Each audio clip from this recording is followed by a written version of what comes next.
जय हिंद दोस्तों। हम लोग लेखपाल के लिए ग्रामीण परिवेश कंप्लीट कर रहे थे। ग्रामीण परिवेश की ये तीसरी क्लास है। 2 क्लासें ऑलरेडी हम लोगों ने कंप्लीट कर दी है। तीसरी क्लास में हम लोग देखने वाले हैं ग्रामीण विकास प्रबंधन एवं संस्था का संरचना। तो इस टॉपिक को कंप्लीट करने में हम लोग सबसे पहले देखेंगे कि क्या आवश्यकता थी ग्रामीण प्रबंधन के लिए, उसका उद्देश्य क्या था, किस तरीके का उसका संस्था का ढांचा था, केंद्र स्तर पर कौन सी योजनाएं थी, राज्य स्तर पर कौन से मंत्रालय थे, इन सभी के बारे में हम लोग डिटेल से पढ़ेंगे। तो सबसे पहले ये जो आप देख लो कि जो ग्रामीण परिवेश जो हम लोग पढ़ते हैं यानी ग्राम विकास, तो उसको ही हम लोग ग्रामीण परिवेश कहते हैं। उसका ये ऑफिशियली सिलेबस दिया गया है, ठीक है। इतने टॉपिक आपके उसमें सम्मिलित हैं। अब इन टॉपिक को पढ़ने के लिए हमने 2 क्लासें ऑलरेडी कंप्लीट कर दी हैं। तो उन 2 क्लास में हमने ये 2 टॉपिक कंप्लीट किए हैं। आज ये तीसरी क्लास है, तीसरा टॉपिक कंप्लीट हो जाएगा।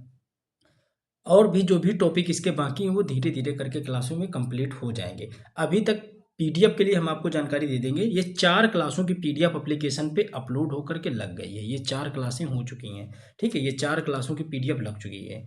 ये जो स्टार्टिंग के 4 हैं इनकी पीडीएफ भी एप्लीकेशन में अपलोड हो गई। ये तीसरी क्लास हम लोग देख रहे हैं। तो पूरा विधिवत देखेंगे, बेसिक से लेकर के एडवांस तक चीज़ों को कवर करेंगे। पीडीएफ के लिए जानकारी देंगे, अच्छे से समझ लेना। इसके बाद आप लोग उन चीज़ों को डाउनलोड कर लेना, आप चाहो तो नोट्स बना लेना। अभी हम लोग क्लास देखते हैं। जितने लोग चैनल पे नए हैं वो लोग चैनल को सब्सक्राइब करके बेल आइकन को प्रेस करके जरूर रख लें, ताकि जितने वीडियो बनाए उनका नोटिफिकेशन आपको मिल जाए।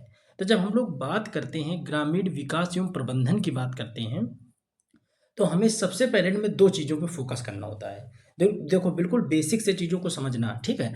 पहली चीज़ क्या होती है कि हमें इसकी आवश्यकता क्यों है ग्रामीण विकास प्रबंधन की। दूसरा कि इस ग्रामीण विकास प्रबंधन के उद्देश्य क्या है, ठीक है। जब ये चीज़ें पढ़ लेंगे तब हम लोग ये समझने का प्रयास करते हैं कि इसका स्ट्रक्चर क्या है, राज्य सरकार के लेवल पे क्या है, केंद्र के लेवल पे क्या है, यूपी में राज्य के लेवल पे क्या है, ये चीज़ें समझने की ज़रूरत है। तो पहले जब हम लोग इसको देखते हैं कि आवश्यकता की बात करते हैं, तो इसमें एक तो आ जाता है कि पारदर्शिता और अकाउंटेबिलिटी की बात आती है, यानी जवाबदेही की बात आती है।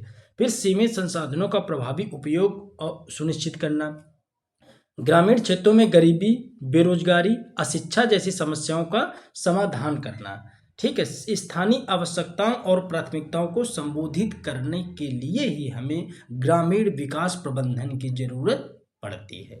ये आपके पॉइंट हैं जो आपके दिमाग को ये चीज़ बताने में मदद करेंगे कि नहीं, हमें ग्रामीण प्रबंधन जो करना होता है वो क्यों करना होता है, ग्रामीण विकास का प्रबंधन क्यों जरूरत है हमें करने की, उद्देश्य इस प्रबंधन के माध्यम से हमारा क्या उद्देश्य होता है।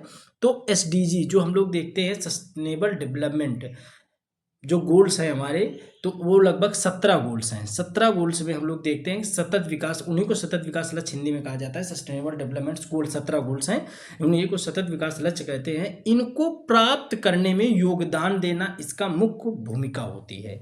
योजनाओं को प्रभावी बनाना, ग्रामीण क्षेत्रों का विकास करना, ग्रामीण भागीदारी को बढ़ावा एवं सामाजिक न्याय और समानता सुनिश्चित करना इसका मुख्य उद्देश्य होता है। तो आपने सबसे पहले ये चीज़ फ्रंट में समझी कि ग्रामीण विकास एवं प्रबंधन की हमें आवश्यकता क्यों है। अगर आवश्यकता है तो उसका उद्देश्य और आवश्यकता में दोनों चीज़ें हमारे लिए क्या जरूरी हैं, ये आपने समझा। अब हम लोग समझने वाले हैं कि जो ग्रामीण विकास का प्रबंधन होता है उसका संस्थागत ढांचा क्या है। हमने आवश्यकता और उसकी ये समझ लिया कि उद्देश्य क्या है, कि एसडीजी जो है उनको प्राप्त करने के लिए इसका मुख्य उद्देश्य होता है। अब जब हम लोग इसकी संस्थागत ढांचा की बात करते हैं तो केंद्र लेवल पे 2 लेवल पे हमको बात करनी है। सबसे पहले तो केंद्र लेवल पे, फिर हम लोग बात करेंगे किस पे, ग्रामीण लेवल पे। तो जब हम लोग केंद्र स्तर पे बात करते हैं तो यह सरकार ग्रामीण विकास के लिए नीतियों का निर्माण करती है, जैसे योजनाओं को तैयार करना, और राज्यों को तकनीकी और वित्तीय सहायता प्रदान करना ही केंद्र सरकार का ग्रामीण विकास प्रबंधन में भूमिका होती है। तो ग्रामीण विकास प्रबंधन में 2 लोगों की भूमिका, एक तो राज्य सरकार भी सहयोग देती है, दूसरा केंद्र सरकार। केंद्र सरकार किस लेवल पर सहयोग देती है कि वह नीतियों का निर्माण करती है, योजनाएं तैयार करती है, और राज्य को तकनीकी और वित्तीय यानी फंडिंग भी देती है, और टेक्निकल इशू जो होते हैं तकनीकी डेवलप कराती है, ठीक है। इसके लिए केंद्र सरकार पे एक मंत्रालय वर्क करता है जिसको कहते हैं ग्रामीण विकास मंत्रालय। यह सरकार का सबसे महत्वपूर्ण मंत्रालय है जो ग्रामीण क्षेत्रों के सामाजिक आर्थिक विकास के लिए उत्तरदायी है। उद्देश्य इसका भी है कि भूमि, जैसे भूमि सुधार, भूमि अभिलेखों का प्रबंधन और बंजर भूमि का विकास करना, सामाजिक सुरक्षा जैसे बुजुर्ग विधवा विकलांग पेंशन को चालू कराना, कौशल विकास जैसे ग्रामीण युवाओं को रोजगार देना। आपने देखा होगा कौशल विकास योजना चली थी जो स्किल डेवलपमेंट का एक पार्ट है, जो यह बताती है लोगों को कंप्यूटर के बारे में, सिलाई कढ़ाई बुनाई के बारे में, ठीक है, इन चीज़ों में उसको दक्ष करना मेन उसका काम था। बुनियादी ढांचा यानी सड़क आवास को भी डेवलप करना, ये सब ग्रामीण विकास मंत्रालय के काम आता है। इसके दो अपने डिपार्टमेंट हैं जिस पे ये वर्क करता है, जिनके साथ मिलकर के ये वर्क करता है। पहला जो मंत्रालय है वो मंत्रालय है ग्रामीण विकास विभाग, दूसरा मंत्रालय है भूमि संसाधन विकास। तो इसके दो अपने विभाग भी हैं, ठीक है, किसके, तो ग्रामीण विकास मंत्रालय के। बात आपके समझ में अच्छे से आ रही होगी। तो ग्रामीण विकास मंत्रालय के दो विभाग हैं, एक विभाग का नाम है ग्रामीण विकास विभाग, दूसरे का नाम है भूमि संसाधन विकास, भूमि संसाधन विभाग। तो दो डिपार्टमेंट इसके हैं, ठीक। तो आपने केंद्र स्तर पे समझा कि क्या काम है, ठीक है। अब हम लोग देखने वाले हैं इसी में कि जैसे इसके कुछ अन्य मंत्रालय भी आते हैं। जैसे पहला इसका मंत्रालय है कृषि और किसान कल्याण मंत्रालय, या कृषि संबंधी फसल बीमा, किसान सम्मान निधि आदि को देखता है। जल शक्ति मंत्रालय भी आता है, लेकिन इसके दो आपको विभाग याद रखने हैं। इसके मुख्य जो दो विभाग हैं वो कौन सा है, ग्रामीण विकास विभाग, दूसरा भूमि संसाधन विभाग, ठीक। अन्य मंत्रालयों में ये हम लोग देख रहे हैं जल शक्ति मंत्रालय या जल जीवन मिशन के तहत जल जीवन गांव में आपने देखा होगा ग्रामीण विकास किस लेवल पे किया जा रहा है। गांव में आपने देखा होगा पाइपलाइन डाल करके लोगों को हर घर जल उपलब्ध कराने जाने की योजना है, तो वो जल जीवन मिशन का पार्ट है। स्वच्छ भारत मिशन ग्रामीण के तहत पेयजल और स्वच्छता, ये स्वास्थ्य एवं परिवार कल्याण मंत्रालय जैसे ग्रामीण स्वास्थ्य सेवाएं हो गई, ठीक है। आयुष्मान भारत हो गया, आपने देखा होगा आयुष्मान कार्ड, उसमें 5 लाख तक का लोगों को मुफ्त इलाज होता है। तो ये सरकार की, केंद्र सरकार की पहल है, ठीक है। तो वो किसके अंतर्गत आ रही थी, ग्रामीण विकास जो मंत्रालय है उनमें दो विभाग बताइए। उसके अन्य मंत्रालय हो गए शिक्षा मंत्रालय, ग्रामीण शिक्षा को बढ़ावा दिया जा रहा है, मुफ्त शिक्षा अभियान चलाया जा रहा है, स्कूल चलो अभियान चलाया जा रहा है, MDM योजनाएं चलाई जा रही हैं, सब किसकी हैं, ग्रामीण विकास को बढ़ावा देने के लिए है। सामाजिक न्याय एवं अधिकारिता मंत्रालय, ये अनुसूचित SC ST और अन्य कमजोर वर्गों का विकास के लिए ये जिम्मेदार मंत्रालय है, ठीक है। तो ये सभी मंत्रालय क्या करते हैं, ये सारे मंत्रालय मिलकर के क्या करते हैं,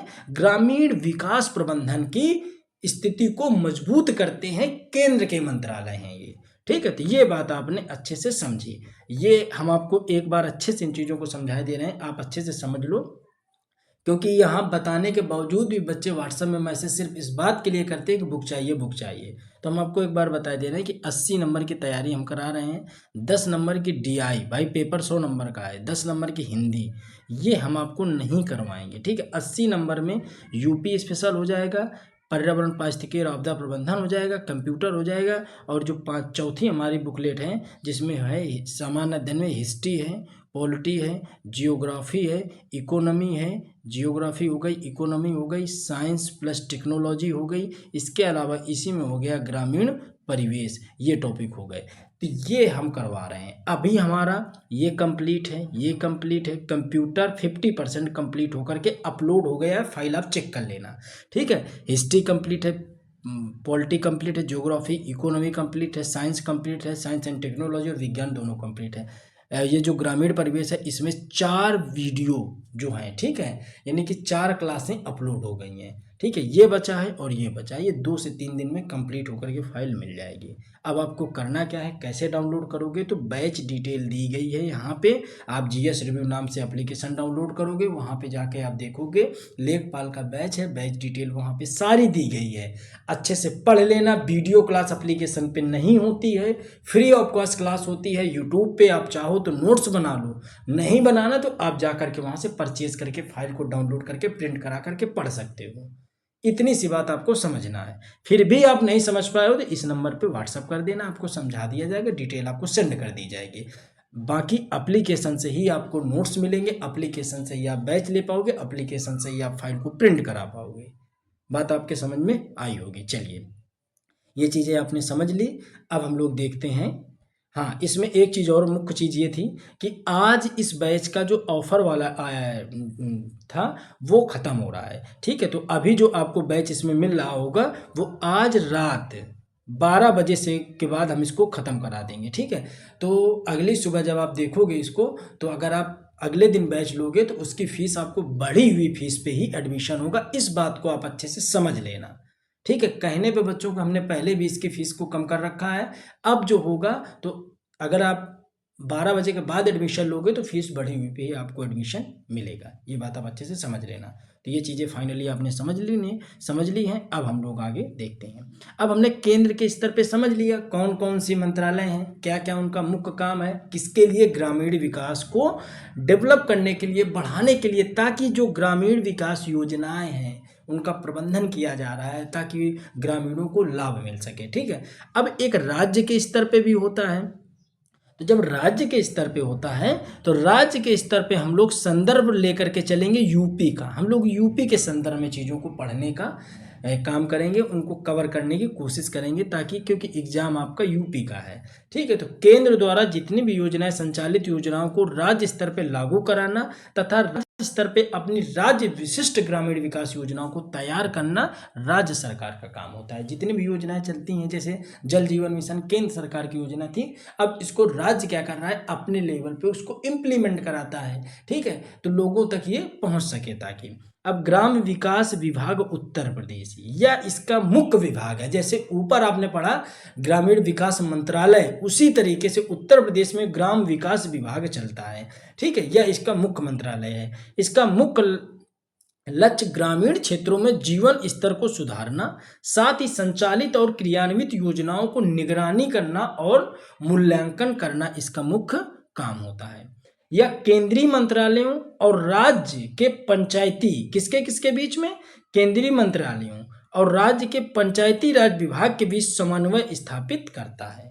ये बात आपने समझ ली। चलिए अब उत्तर प्रदेश के जो पंचायती राज विभाग है वो उसको बात समझ लो। पंचायती राज विभाग को डिटेल में हमने पहली क्लास में समझाया था आपको, तो क्लास अगर देखे होगे तो यहाँ पे आपको समस्या तनिक भी नहीं होनी है। हमने बताया ये त्रिस्तरीय संरचना होती है, एक तो ग्राम के स्तर पे होता है, फिर क्षेत्र के स्तर पे होता है, फिर जिला के स्तर पे। ग्राम का मतलब गाँव, जो प्रधान इसका मुखिया बनता है, भाई प्रधान इसका मुख्य होता है। ब्लॉक के स्तर पे आपने सुना होगा ब्लॉक प्रमुख इसका मुख्य होता है, और जिला के स्तर पे आप देखोगे तो जिला पंचायत अध्यक्ष इसका प्रमुख होता है, ठीक है। ये त्रिस्तरीय व्यवस्था होती है और ये लागू किसके स्तर पे की गई थी, तो आपको एक हमने योजना बताई थी किसकी, बलवंत राय मेहता समिति, इसी की सिफारिश पे इसको लागू करा गया था, ठीक है। तो यहाँ तक चीजें आपके अच्छे से समझ में आ रही होंगी। अब इसका संवैधानिक आधार क्या है और इसका उद्देश्य क्या है पंचायती राज विभाग का, तो संवैधानिक आधार है कि 73वां संविधान संशोधन, यह विभाग भारत के संविधान के 73वें संविधान संशोधन के तहत कार्य करता है। विकेंद्रीकरण की अगर हम लोग बात करते हैं तो सत्ता को विकेंद्रीकरण करके ग्रामीण को अपने गांव के विकास के लिए निर्णय लेने में सक्षम बनाता है। आरक्षण की अगर हम लोग इसी में बात कर लेते हैं तो एससी है, एसटी है और ओबीसी और महिलाओं को 33%, एससी एसटी ओबीसी और महिलाओं में 33% के लिए सीटों का आरक्षण भी यह सुनिश्चित करता है। तो ये मोटा मोटा आपने आइडिया ले लिया किसके बारे में, ये किसके बारे में ले रहे हो, पंचायती राज विभाग के बारे में, ठीक है। इसके कुछ अन्य चीज़ें भी हैं जो प्रमुख कार्य और जिम्मेदारियां भी ये निभाता है विभाग, जैसे कि ग्राम सचिवालय की स्थापना करना। आपने गांवों में देखा होगा कि गांव में शासन व्यवस्था को बेहतर बनाने के लिए पंचायत सचिवालयों का निर्माण किया जा रहा है, पंचायत भवन का निर्माण किया जा रहा है। स्वच्छ भारत मिशन ग्रामीण लेवल पे गांव को खुले में शौच से मुक्त कराने के लिए, गांव को खुले में शौच से मुक्त कराने के लिए और ठोस व अपशिष्ट तरल कचरा प्रबंधन के लिए भी योजनाएं लागू की गई हैं। आधारभूत संरचना में खड़ंजा मार्ग, नालियों का निर्माण, सामुदायिक भवन और अंत्येष्टि स्थलों का, जो हम लोग शमशान घाट कहते हैं, उनका भी विकास गांव के भी लेवल पे किया जा रहा है। जन्म मृत्यु पंजीकरण, गांव में जन्म मृत्यु और ये अन्य भी जो सर्टिफिकेट जारी किए जाते हैं ताकि गांव में समस्याएं ना पैदा हों, उनके लिए भी सरकार लगातार योजनाएं चालू कर रही है और उन चीज़ों को देख रही है। तो आपने ये चीज़ें क्या समझी पंचायती राज विभाग के बारे में, ठीक है। क्यों, क्योंकि यह केंद्रीय मंत्रालय और राज्य पंचायती राज विभाग के बीच समन्वय स्थापित करता है ग्राम विकास विभाग। तो ग्राम राज्य सरकार में पंचायती राज विभाग अहम रोल निभाता है, ये बात आपको समझनी पड़ेगी, ठीक है। तो पंचायती राज विभाग अहम रोल निभाता है, ठीक है। तो हमने सबसे पहले केंद्र के लेवल पे पढ़ा, राज्य के लेवल पे हम लोगों ने पंचायती राज विभाग को अच्छे से डिस्कस कर लिया। अब हम लोग अगला देखने वाले हैं, इसमें उत्तर प्रदेश राज्य ग्रामीण विकास संस्थान, इसी को SIRD के नाम से जाना जाता है।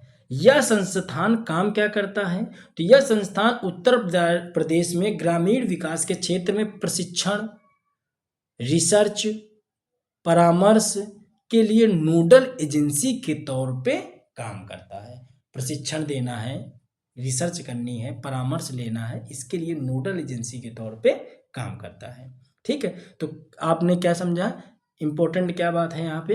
तो जैसे आपने समझा ऊपर कि ग्रामीण विकास मंत्रालय काम कर रहा था केंद्र सरकार के लिए नोडल एजेंसी के तौर पे, तो उत्तर प्रदेश में राज्य ग्रामीण विकास संस्थान काम करता है जो नोडल एजेंसी के तौर पे। इसकी स्थापना 1982 में की गई थी। यह एक स्वायत्त शासी संस्था है जो ग्राम विकास विभाग और उत्तर प्रदेश शासन के अधीन काम करता है। मुख्य उद्देश्य इसका ये होता है कि संस्थान का प्राथमिक लक्ष्य ग्रामीण विकास योजनाओं को क्रियान्वयन को प्रभावी बनाना होता है। प्रशिक्षण भी देता है। यह प्रशिक्षण किनको देता है? तो जैसे आपने सुना होगा ब्लॉक लेवल पे BDO होता है, ब्लॉक डेवलपमेंट ऑफिसर, यानी खंड विकास अधिकारी, और फिर आपने सुना होगा ADO, फिर सुना होगा लेखपाल, फिर सुना होगा VDO, इसको VDO, ये वाला VDO जो ग्राम विकास अधिकारी होता है, और निर्वाचित जो प्रतिनिधि होते हैं जैसे गांव का प्रधान होता है, इनको ये प्रशिक्षित करता है। तो अगर क्वेश्चन आ जाए कि BDO को, ADO को, लेखपाल को, ग्राम विकास अधिकारी को, ग्राम प्रधान को कौन सी संस्था उत्तर प्रदेश में प्रशिक्षण देने का काम करती है, तो आप बताओगे सर उत्तर प्रदेश राज्य ग्रामीण विकास संस्थान। ठीक, ये बात आपने समझी। इसका क्षमता डेवलपमेंट क्या है कि पंचायती राज संस्थाओं के सदस्यों की कार्य क्षमता में सुधार करना इसका काम है। शोध पे या ग्रामीण विकास की समस्याओं को उनके समाधान पर शोध कराना है। योजना का मूल्यांकन, सरकारी योजनाओं के जमीनी स्तर पे उनका इफेक्ट भी देखता है और उनका स्वमूल्यांकन भी करता है। तो ये बात आपने समझी उत्तर प्रदेश राज्य ग्रामीण विकास संस्थान के बारे में। इसके अलावा भी यह क्षेत्रीय इसके केंद्र हैं। क्षेत्रीय केंद्रों की अगर बात करें तो उत्तर प्रदेश में इसके 33 क्षेत्रीय केंद्र हैं। इसको अच्छे से पढ़ लेना, इससे क्वेश्चन बनने के चांस हैं। जिसमें ग्राम विकास संस्थान कार्य कर रहे हैं जो जिला स्तर पे भी प्रशिक्षण प्रदान करते हैं। प्रशिक्षण का स्वरूप जो होता है यहाँ दीनदयाल उपाध्याय राज्य ग्राम विकास संस्थान के नाम से भी कार्यक्रमों को संचालन करा जाता है। यह संस्थान मुख्य रूप से निम्नलिखित विषयों पर प्रशिक्षण देता है, जैसे मनरेगा पे प्रशिक्षण देता है, प्रधानमंत्री आवास योजना पे, स्वच्छ भारत मिशन पे, पंचायती राज अधिनियम और लेखा जोखा के विषय पे, इन पे सब्जेक्टों पे ये क्या करता है, प्रशिक्षण देने का काम करता है। तो कितने संस्थान है क्षेत्रीय? तो उत्तर प्रदेश में इसके टोटल 33 संस्थान है। मुख्य काम क्या है इसका? तो आपने बताया कि मुख्य काम जो है वो इसका काम है कि यह BDO, ADO, लेखपाल, VDO, ग्राम विकास अधिकारी जैसे ग्राम प्रधान लोगों को प्रशिक्षण देने का काम करता है, जिसकी स्थापना इस संस्था की 1982 में की गई। 1982 में इसकी स्थापना की गई। इसके टोटल 33 क्या है, क्षेत्रीय ग्राम विकास संस्थान है। ठीक है, यह प्रशिक्षण कहाँ पे? तो पंडित दीनदयाल उपाध्याय राज्य ग्राम विकास संस्थान के नाम से जाना जाता है, जहाँ पे इनका प्रशिक्षण होता है।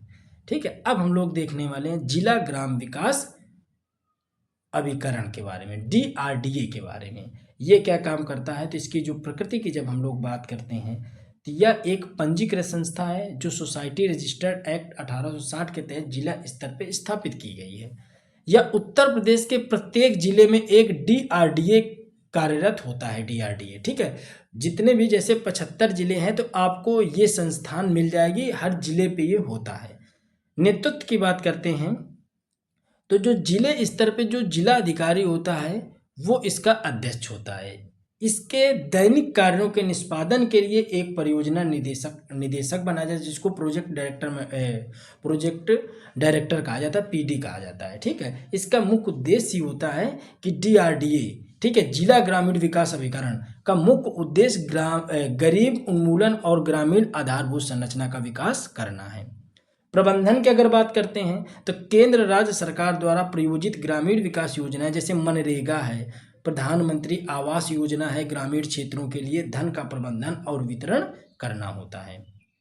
ठीक है। तो ये धन का भी वितरण करती है। जैसे आप लोग देखते हो ना कि गांव में कॉलोनियाँ आती हैं, ठीक है, मनरेगा में लोगों को 100 दिन का वर्क मिलता है, ठीक है। तो इनके लिए जो वित्तीय लेन देन का जो सिस्टम होता है वो DRDA के ही तहत होता है, जिसका अध्यक्ष होता है DM, ठीक है।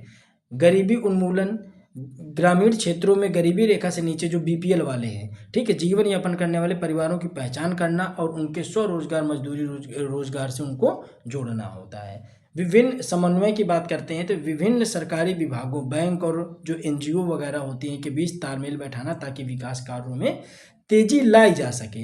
तो आपने एक संस्था के बारे में पढ़ा, किसके बारे में? जिला ग्रामीण विकास प्राधिकरण के बारे में। ऊपर एक संस्था के बारे में पढ़ा जो ग्रामीण विकास को बढ़ावा देने के लिए जो वीडियो एडियो और जो आपके प्रधान हैं, वीडियो हैं, इनको प्रशिक्षण देने का काम करती है। तो ऊपर उस संस्था के बारे में पढ़ा जिसकी स्थापना 1982 में की गई।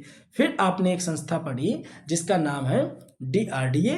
ये क्या काम करती है ये आपने पढ़ा, जो जैसे कॉलोनी वगैरह होती हैं, ठीक है, मनरेगा है, तो इनका क्या करना है? धन प्रबंधन और वितरण करने का काम ये संस्था करती है, जिसका हेड जो होता है वो जिला अध्यक्ष जिलाधिकारी होता है, ठीक है। ये आपने अच्छे से समझ लिया। आगे हम लोग देखते हैं प्रशासनिक इसका ढांचा की बात करते हैं। तो ऊपर हमने आपको बता दिया कि इसका अध्यक्ष जिलाधिकारी होता है। देखो, जिलाधिकारी इसका अध्यक्ष हो गया। कार्यकारी निदेशक मुख्य विकास अधिकारी, जो CDO होता है, कार्यकारी निदेशक के तौर पे काम करता है। CDO अच्छा, एक जिले में जैसे DM का एक पद होता है वैसे CDO का भी एक पद होता है। चीफ डेवलपमेंट ऑफिसर कहते हैं मुख्य विकास अधिकारी। इसका भी काम क्या होता है? विकास कार्यों को तेजी से बढ़ाना, उनका मूल्यांकन करना, उन पे काम करवाना, ठीक है। मुख्य कार्यकारी कौन होता है? तो परियोजना निदेशक, जो बताया कि PT बनाया जाता है। अन्य स्टाफ में लेखा अधिकारी, संख्यांकीय अधिकारी और APO वगैरह भी नियुक्त किए जाते हैं। चलिए, अब स्थानीय स्तर पे ऊपर सबसे पहले हमने पढ़ा केंद्र स्तर पे, ठीक। फिर हमने पढ़ा राज्य स्तर पे। राज्य, जब हमने राज्य स्तर पे पढ़ा तो राज्य स्तर पे ही हमने पढ़ा जिला लेवल पे। जब जिला लेवल पे हमने पढ़ा, अब हम लोग इसी में दूसरा पढ़ने वाले हैं स्थानीय लेवल पे। क्या?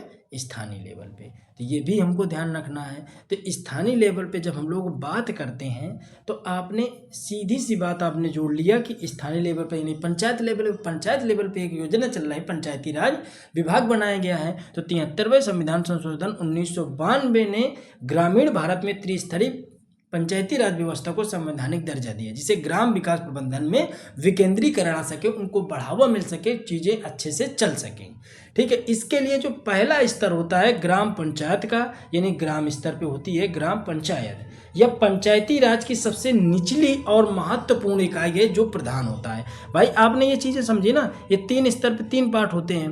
पहला होता है गाँव, फिर होता है ब्लॉक, क्या होता है? ब्लॉक। फिर क्या होता है? जिला।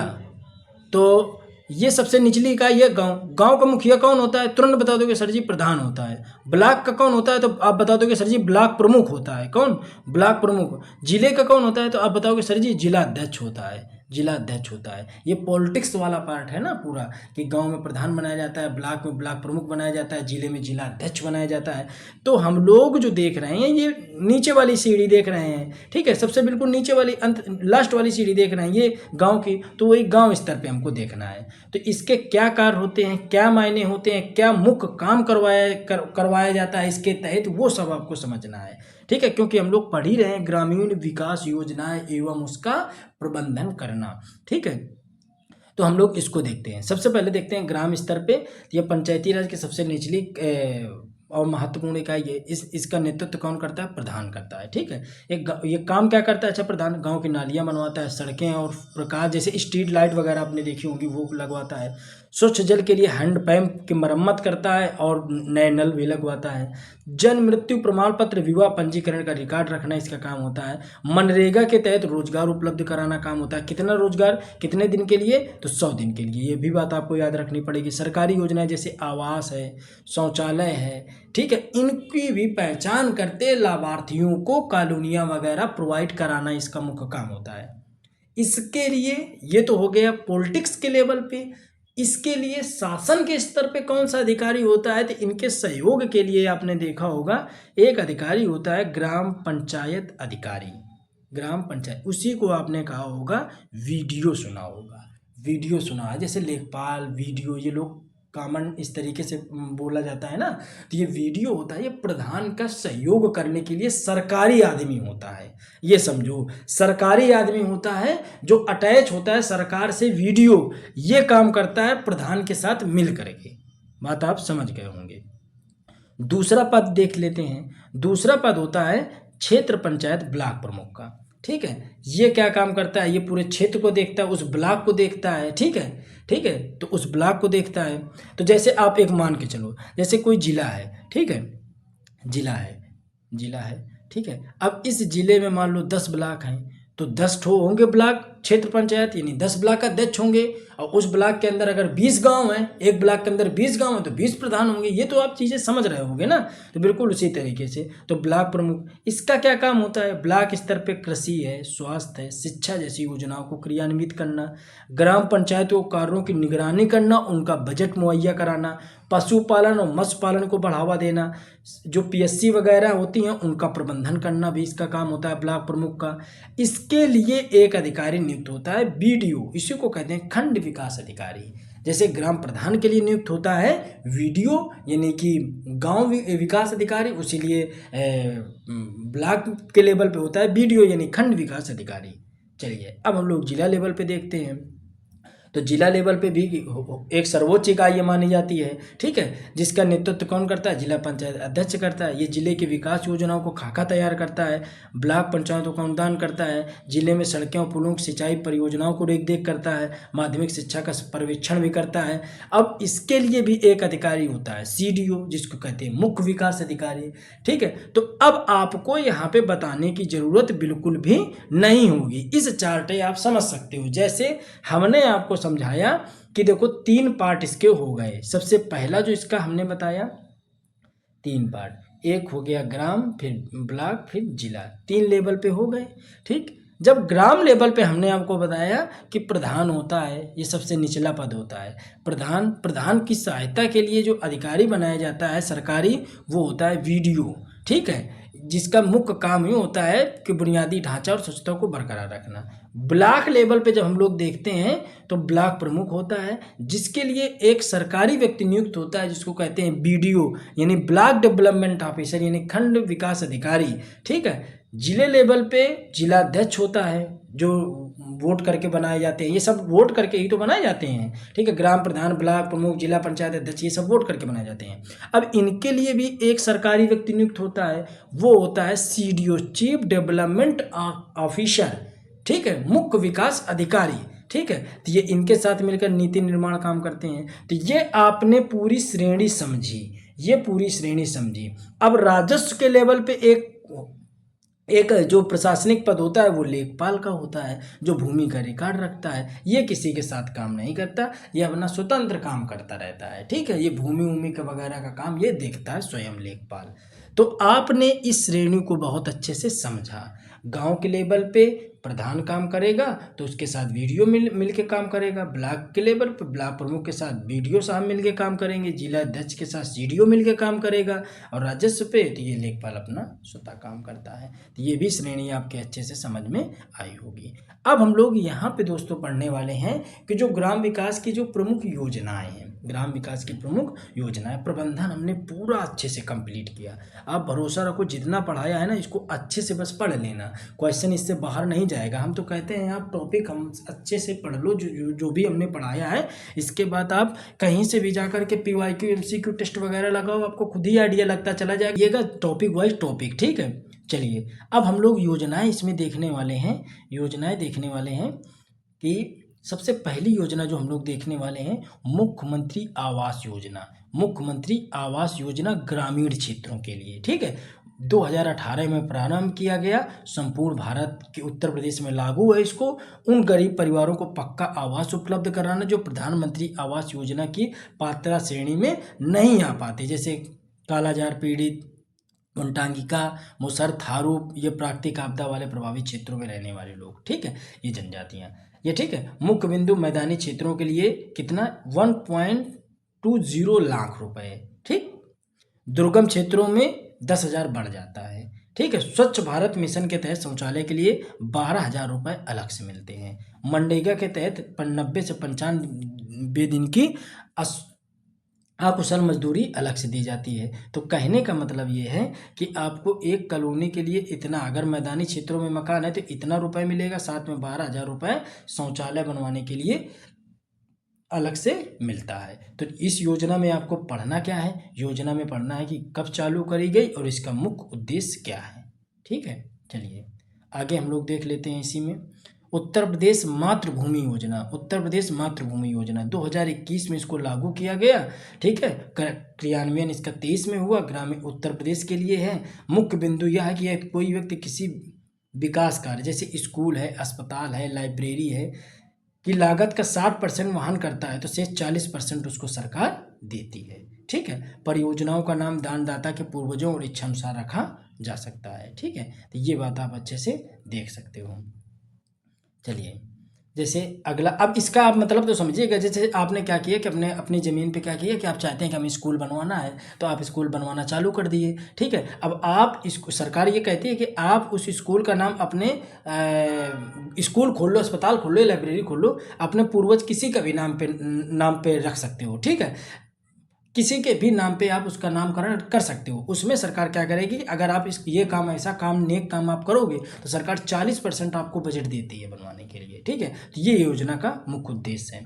अगला है जैसे राज्य ग्रामीण आजीविका मिशन है, तो ये 2011 में चालू, निरंतर सुधार के लिए चालू की गई थी। ठीक है, इसका जो उद्देश्य है कि बीसी सखी आपने सुना होगा। ठीक है, जो एसएचजी होते हैं ना, जो महिलाएं जोड़ करके आपस में क्या करती हैं कि कई लोगों का समूह बनाती हैं, फिर वो आर्थिक मदद के लिए बैंक से रुपए निकालती हैं। ठीक है, वो यही है कि बीसी सखी योजना के तहत गाँव में बैंकिंग सुविधाएं पहुंचाना, समूहों को रिवॉल्विंग फंड और कम ब्याज दरों पर ऋण उपलब्ध कराना। लखपति दीदी योजना के माध्यम से भी महिलाओं की वार्षिक आय 1 लाख रुपए से ऊपर ले जाने का लक्ष्य रखा गया है। ये भी योजना आप स्क्रीनशॉट जरूर इनका ले लीजिएगा, आप अच्छे से इनको बाद में नोट डाउन कर लीजिएगा। ठीक है, मुख्यमंत्री समग्र ग्राम विकास योजना 2018 में इसको चालू किया गया था। ये चयनित राजस्व ग्राम यानी सीमावर्ती और उपेक्षित क्षेत्रों के लिए है। उद्देश्य है कि चयनित गांवों का सर्वांगीण विकास करना और बुनियादी सुविधाएं जैसे सड़क, बिजली, शिक्षा को संतृप्त करना इसका मुख्य उद्देश्य है। ठीक है, तो ये भी आप इसको भी अच्छे से तैयार कर लेना। के लिए हमने आपको बता दिया है कि आप लोगों को वो योजना जरूर देखनी है। पिछले वाले में भी बताया था, जो योजनाओं का नाम बदला गया हो, नामकरण किया गया हो, पुनर्गठित किया गया हो, ठीक है, ऐसी योजनाओं को बिल्कुल आपको रट के ही जाना है। ठीक है, चलिए ग्रामीण, इसका स्थान है ग्रामीण संपर्क मार्ग के लिए 500 से अधिक आबादी वाले गाँवों में 12 सड़कों को जोड़ना इस योजना का मुख्य काम है। नाम ही है ग्राम सड़क योजना। ठीक है, उत्तर प्रदेश ग्रामीण सड़क विकास प्राधिकरण के तहत इसको प्रबंधन किया जाता है और इसके तहत ग्रामीण मंडियों और स्कूलों को जोड़ने वाली सड़कों को सुंदरीकरण और सुदृढ़ीकरण किया जाता है। चलिए ये शॉर्ट में दे दिया है, तो इनको भी आपको याद रखना है। पिछली बार तो स्वामित्व योजना डायरेक्ट एग्जाम में पूछी गई थी लेखपाल के परीक्षा में। ठीक है, तो ये याद रखना। मनरेगा 2006 में चालू किया गया, 100 दिन की गारंटी वाला। हमने बताया था कि 100 दिन इसमें काम मिलता है। स्वच्छ भारत मिशन 2014 में चालू किया गया। इसमें था कि गांव में मतलब कोई भी व्यक्ति शौचालय के लिए गांव में न जाए, वो अपने ही घर पे बने शौचालय का प्रयोग करे, ये उद्देश्य था। स्वामित्व योजना कि ग्रामीण आवासीय संपत्तियों को ड्रोन सर्वे करके घरौनी यानी मालिकाना हक बनाना, घरौनी बनवाना। ठीक है, मिशन अमृत सरोवर 2022 में जिले में कम से कम 75 जल निकायों तालाबों का कायाकल्प करवाना इसका मुख्य उद्देश्य रहा है। ठीक है, तो ये चीज़ आपने समझी। इसके अलावा 2-3 योजनाएं और हैं, वो भी हम लोग देख लेते हैं। जैसे केंद्र व राज्य सरकार की अन्य प्रमुख योजनाओं व एजेंसियां, जैसे लघु कृषक विकास एजेंसी। ठीक है, इसी को SFDA कहा जाता है। ये 4थी पंचवर्षीय योजना में चालू हुई थी। ये लक्ष्य था छोटे किसानों के लिए। उद्देश्य इसका था कि छोटे किसानों को ऋण देना, कृषि इनपुट देना यानी कृषि यंत्र देना, तकनीकी सहायता उपलब्ध कराना इसका मुख्य उद्देश्य था। इससे लक्षित जो समूह दृष्टिकोण है वो ये है कि आधारित पहली योजनाओं में से एक थी, जिसे सीधे ऋण नहीं देती थी बल्कि किसानों को बैंकों के बीच एक कड़ी का काम करती थी। किसानों को 25% तक सब्सिडी प्रदान करने का काम भी करती है। तो इस तरीके से जैसे हमने इसमें फ्रेमिंग करी है, क्या किया है हमने इसमें फ्रेमिंग कि चालू, लक्ष्य, उद्देश्य, क्या इसके मुख्य तत्व हैं, बस इसी फॉर्म पे आपको याद करना है। नोडल मंत्रालय भी आपको कि जिसमें है उसमें आपको याद करना है। जैसे राष्ट्रीय सामाजिक सहायता कार्यक्रम है 1995 में चालू हुआ। निराश्रित बुजुर्गों, विधवाओं और विकलांग व्यक्तियों को सामाजिक पेंशन देना विभाग है इसका ग्रामीण विकास मंत्रालय। ठीक, तो ये भी आपने समझा। अगला है जैसे प्रधानमंत्री मातृ वंदन योजना 2017 में प्रारंभ की गई। उद्देश्य था कि गर्भवती और स्तनपान कराने वाली महिलाओं को बेहतर स्वास्थ्य और पोषण के लिए वित्तीय सहायता प्रदान करना। नोडल मंत्रालय इसका है महिला एवं विकास मंत्रालय। ठीक है, इसमें पहले जीवित बच्चे के जन्म पे 5,000 रुपए की राशि 3 किस्तों में दी जाती है। ये तो अभी भी गाँव में चलता है। तो ये आपने समझा किसके तहत है, प्रधानमंत्री मातृ वंदना योजना के तहत है। किसान क्रेडिट कार्ड KCC के बारे में आप जानते ही होंगे। 1998 में RV गुप्ता समिति की सिफारिश पे इसको चालू करा गया था, जिसमें आपकी ज़मीन के अकॉर्डिंग आपको कम ब्याज दर पे सरकार क्या करती है, पैसा देती है। अभी तो क्या है कि इसमें ब्याज दर लगता है लेकिन मिनिमम ब्याज दर लगता है। ठीक है, अब इसमें है कि समय पर भुगतान करने पर 4% तक का और 1,60,000 तक का ऋण बिना किसी गारंटी के दिया जाता है KCC पे। ये तो आप जानते ही हो। ठीक है, चलिए अगली योजना हम लोग देखते हैं भारत निर्माण। ठीक है, भारत निर्माण योजना जिसका काम है ग्रामीण बुनियादी ढांचे को समग्र विकास करना। राजीव गांधी ग्राम विद्युतीकरण योजना, राष्ट्रीय ग्रामीण स्वास्थ्य योजना, जवाहर ग्राम समग्र योजना, संपूर्ण ग्रामीण राष्ट्रीय योजना, प्रधानमंत्री ग्राम सड़क योजना। तो ये सारी योजनाओं को जैसे जैसे हमने यहाँ पे लिख रखा है, आप बस इसी तरीके से उनको तैयार कर लेना बस, और इसके बाद आपको कुछ भी करने की जरूरत नहीं पड़ेगी। जैसे समन्वित ग्रामीण विकास कार्यक्रम, राष्ट्रीय ग्रामीण रोजगार कार्यक्रम, ग्रामीण भूमिहीन रोजगार गारंटी कार्यक्रम, सीमांत कृषक एवं भूमि एजेंसियां, एक श्रमिक एजेंसी। ठीक है, तो ये जैसे हमने लिखा है ना, बस आपको एक बार अच्छे से रिवाइज करना है। बस इतने से आपका काम, इस चैप्टर से एक भी क्वेश्चन बाहर नहीं जाने वाला है। ठीक है, तो इसकी भी स्क्रीनशॉट आप ले लो। ये बैच से रिलेटेड जानकारी जो हमारे अन्य बैच चल रहे हैं, इसका क्रैश कोर्स बैच चल रहा है जो अब लगभग कंप्लीट लड़के प्रिंट आउट करके अच्छे से पढ़ रहे हैं, जो भाई सीरियस बच्चे थे। अभी कांस्टेबल का फुल लेंथ बैच चल रहा है जो GS GK को संपूर्ण कवर करेगा। SSC GD का भी बैच चल रहा है, तो आप इनको जा करके ज्वाइन कर सकते हो। ठीक है, कांस्टेबल का भी बैच इस समय है, SI का तो कंप्लीट हो गया है। ठीक है, तो ये बैच है। अब हम लोग नेक्स्ट वीडियो में क्या करने वाले हैं उसको भी आप समझ लो। ठीक है, तो नेक्स्ट वीडियो में हम लोग इन चीज़ों को किस तरीके से कवर करेंगे ये देख लो। तो नेक्स्ट वीडियो जो हमारी होगी वो होगी किस पे, ग्राम विकास शोध प्रणाली। इसके बाद कोशिश करेंगे कि इसी में इस टॉपिक को भी कवर कर दिया जाए। जल्दी से 3-4 वीडियो और आएंगे, कंप्लीट हो जाएगा।